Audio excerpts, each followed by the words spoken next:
31% en une seule journée. Le pire effondrement de l'argent depuis 1980, depuis les frères Hunt, depuis que le gouvernement américain a changé les règles du jeu pour détruire deux hommes qui avaient osé défier le système. Et pourtant, quelques jours avant ce carnage, j'avais identifié une zone précise entre 87 et 90 dollars. L'argent a touché cette zone, puis il a été rejeté violemment. Mais ce n'est pas le crash qui devrait vous inquiéter, c'est ce qui s'est passé ensuite. Le métal physique a disparu, pas lentement, pas graduellement. Il s'est évaporé des marchés à une vitesse que même les négociants les plus expérimentés n'avaient jamais vue. Les fonderies ont fermé leurs carnets de commandes, les raffineries sont débordées pour des semaines. Et à Shanghai, le prix de l'argent physique dépasse celui de New York de plus de 29%. Ce n'est pas un écart normal, c'est un cri, un signal d'alarme que personne n'explique. Bienvenue sur Monnaie ennuyeuse. Si vous êtes ici depuis assez longtemps pour vous souvenir de l'époque où un dollar signifiait quelque chose, alors vous savez déjà pourquoi vous regardez cette vidéo. On ne fait pas dans le sensationnel ici, on fait dans l'analyse.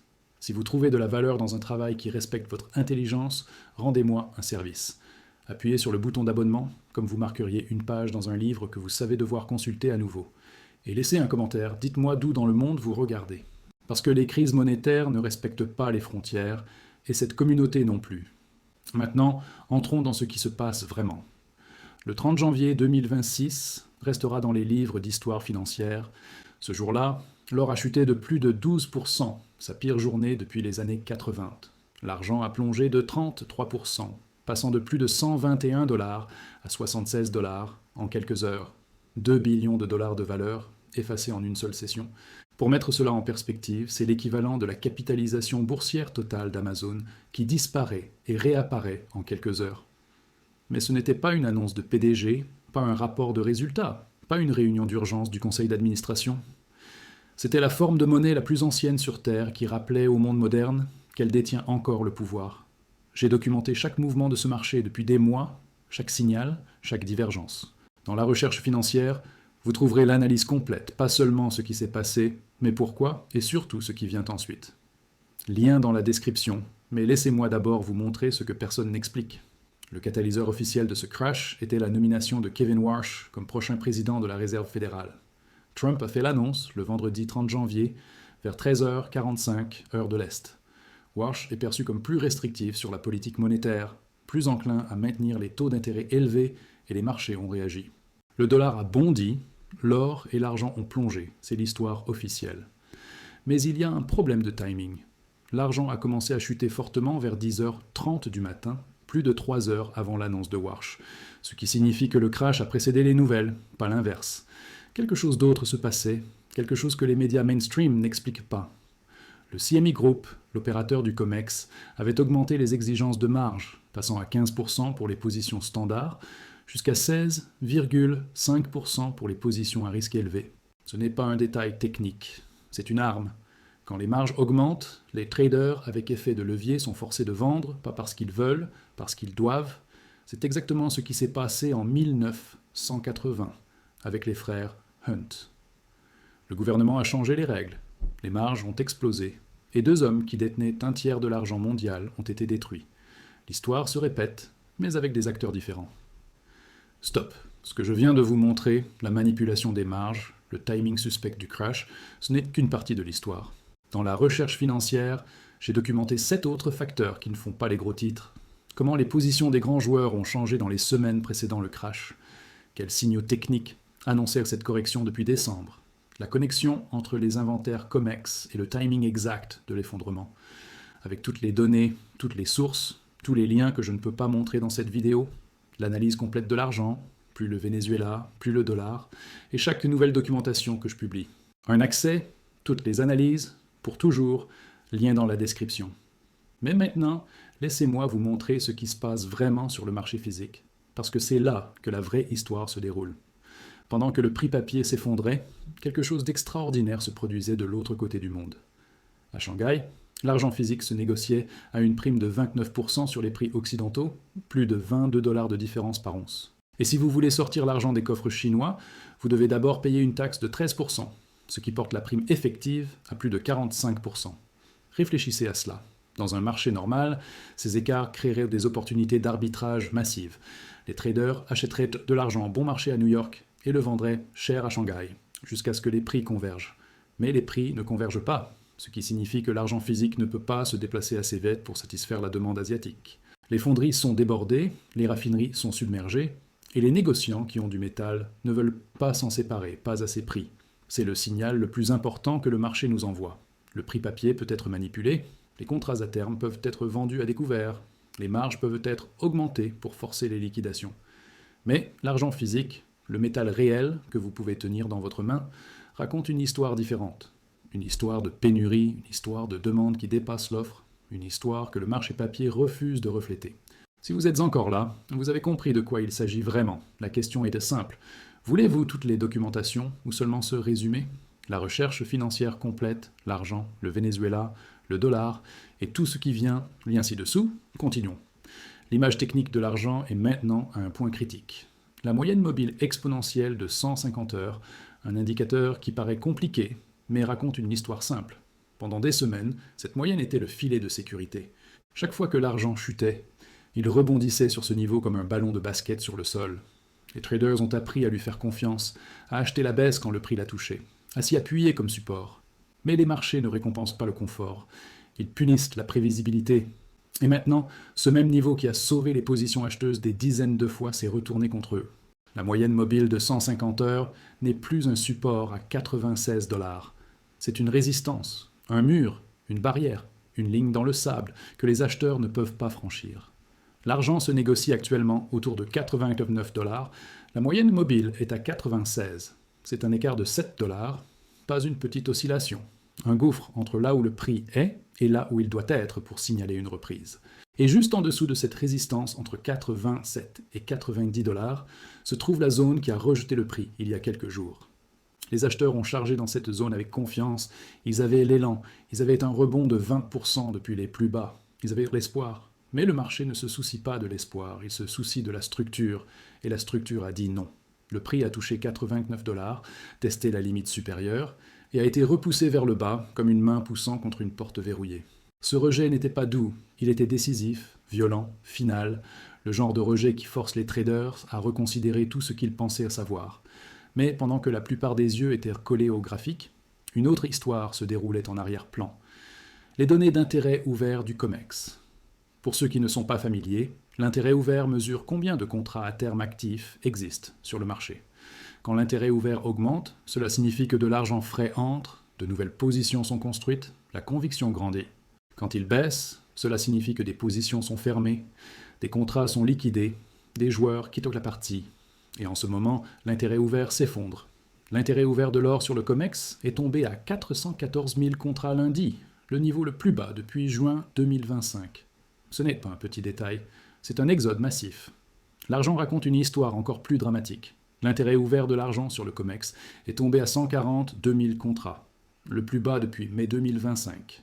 En analyse technique, ce genre de purge signale typiquement une capitulation.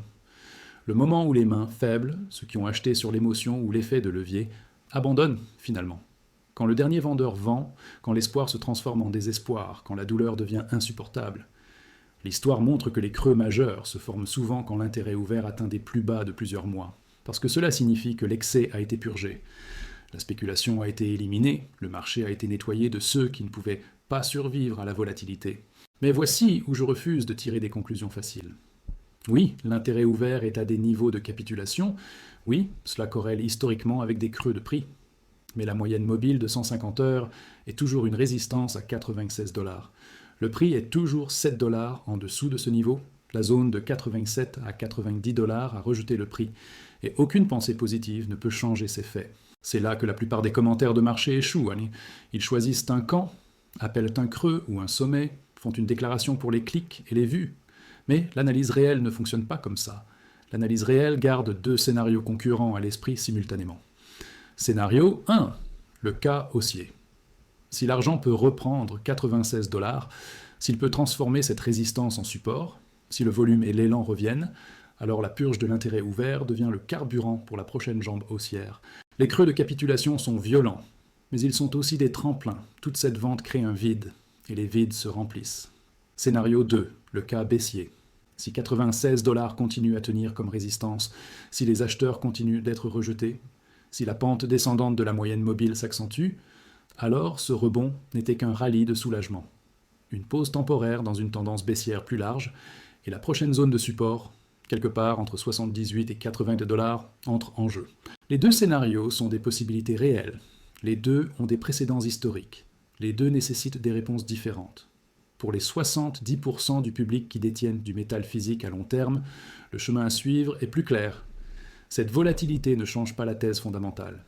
L'argent reste un métal monétaire avec une demande industrielle.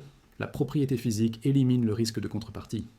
Et l'accès, pendant les périodes de stress, comme Balionstar l'a averti, compte plus que les fluctuations de prix quotidiennes. La stratégie pour les accumulateurs à long terme ne change pas selon que le prix reteste 78 ou monte à 110. Accumuler pendant la faiblesse, tenir à travers la volatilité, ignorer le bruit. La conviction sur des décennies ne se brise pas sur l'action des prix de quelques semaines. Mais pour les 30% qui tradent activement, naviguant les futurs et les options, gérant l'effet de levier, les prochaines sessions sont critiques.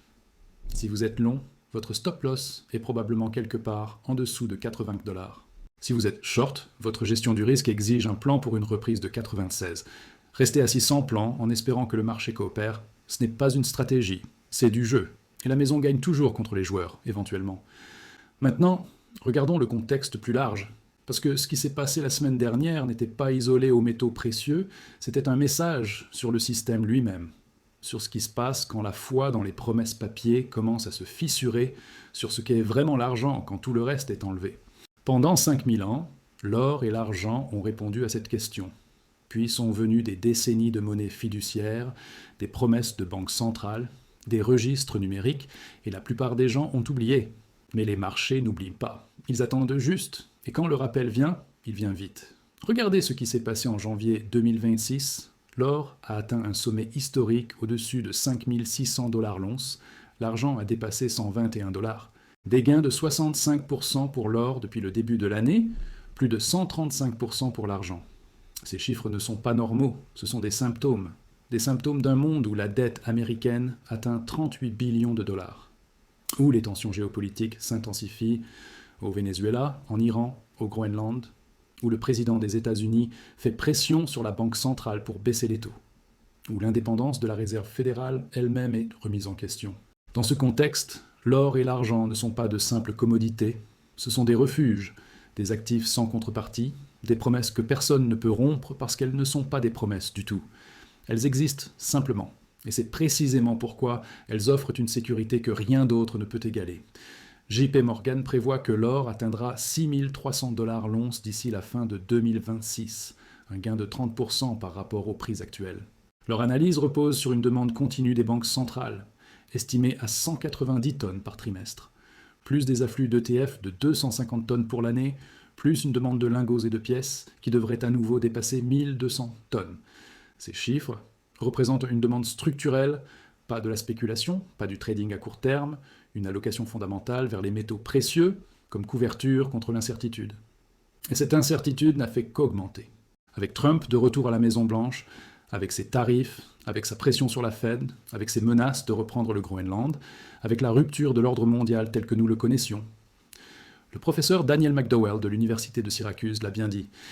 Il y a eu une véritable rupture dans la façon dont nous pensons au fonctionnement de l'ordre mondial. Et dans ces moments d'instabilité, acheter de l'or est historiquement une sorte de réaction psychologique pour les gens cherchant un endroit sûr pour leur argent. Mais revenons à l'argent, parce que l'argent a une personnalité double que l'or n'a pas. L'or est principalement un refuge de valeur, l'argent est à la fois un métal précieux et une commodité industrielle. Et cette demande industrielle est en train d'exploser. Chaque panneau solaire contient environ 20 grammes d'argent. L'industrie solaire consomme près de 30% de la demande mondiale totale d'argent. Les véhicules électriques utilisent entre 20, 5 et 50 grammes chacun. Les centres de données pour l'intelligence artificielle ont besoin d'argent pour les semi-conducteurs. Une étude publiée en janvier projette que la demande mondiale d'argent va exploser cette décennie, atteignant entre 48 000 et 54 000 tonnes par an d'ici 2030. Pendant que l'offre ne devrait atteindre qu'environ 34 000 tonnes, ce qui signifie que seulement 62 à 70% de la demande serait satisfaite.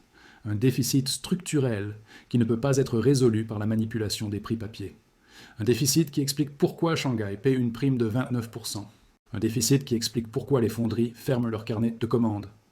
Un déficit qui explique pourquoi l'argent physique disparaît des marchés occidentaux. Le crash de janvier n'était pas un signal que l'argent n'a pas de valeur. C'était une démonstration de ce qui se passe quand le marché papier se déconnecte de la réalité physique. Quand les marges sont augmentées pour forcer les liquidations, quand les algorithmes vendent aveuglément, quand la panique se propage plus vite que la logique. Mais regardez ce qui s'est passé ensuite. L'argent a rebondi de plus de 10% le mardi, l'or a récupéré près de 6%, les actions minières ont bondi. Parce que les fondamentaux n'ont pas changé. La demande industrielle n'a pas disparu, les banques centrales n'ont pas arrêté d'acheter. Le déficit structurel n'a pas été résolu. Deutsche Bank a maintenu que le cas d'investissement pour l'or et l'argent reste intact.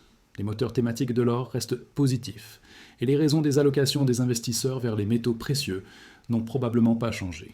Barclays a adopté un ton similaire, reconnaissant les indicateurs techniques surchauffés et le positionnement étiré, mais notant que l'offre structurelle pour l'or peut rester résiliente au milieu des incertitudes géopolitiques et politiques. La question face à tous ceux qui regardent l'argent en ce moment n'est pas de savoir s'il faut être haussier ou baissier, c'est de savoir si vous avez un plan pour les deux scénarios. Si vous comprenez les niveaux qui comptent, les données qui signalent le changement, la différence entre l'espoir et la structure, ou si vous pouvez garder deux scénarios concurrents à l'esprit et vous positionner en conséquence. Parce que le marché ne récompense pas la certitude, il récompense la préparation. Personne ne choisit les creux ou les sommets, nous nous préparons pour les deux scénarios. L'argent à 4,29$, la résistance à 96$ au-dessus, le support à 70,18 à 80$ en dessous, les primes physiques à 29% à Shanghai, l'intérêt ouvert à des plus bas de plusieurs mois, la chaîne d'approvisionnement sous tension. Les pièces sont toutes sur l'échiquier, le jeu est en mouvement, et le prochain coup est le vôtre. Si cette analyse vous a apporté de la valeur, vous savez quoi faire.